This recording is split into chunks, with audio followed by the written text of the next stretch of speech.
Another colour for bag yang paling laku keras dekat ULS ni ialah yang ni, Dome Crossbody colour black. Okay, yang ni memang best gila lah Hakim cakap.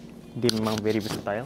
Kalau korang tengok Hakim pakai outfit biasa macam ni pun memang sangat kena lah dengan outfit Hakim. Okay, tak payah nak pakai grand sangat pun kalau nak pakai bag ni.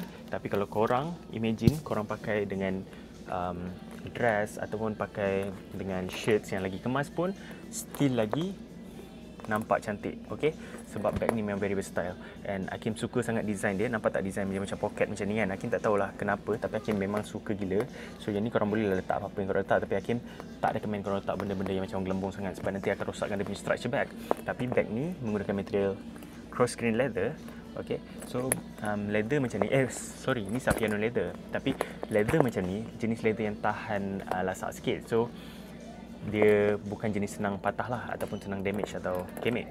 So Hakim walaupun macam tu, Hakim still nasihatkan korang untuk jaga bag ni elok-elok. Okay, kalau korang nak keluar hari hujan, make sure korang spray dulu dengan water repellent spray supaya bag korang tak kena air, sebab leather cepat rosak kalau basah.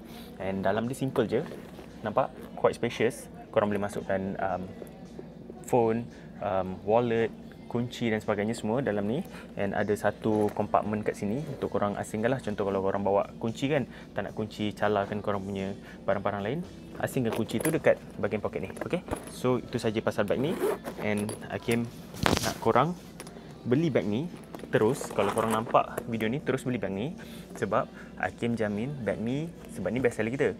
The moment kita masukkan je kat shopping bag kita, dia akan cepat-cepat sold out. So korang nampak video ni, korang terus tekan beg kuning, tengok voucher apa yang available, apply voucher and terus check out sekarang. Okay,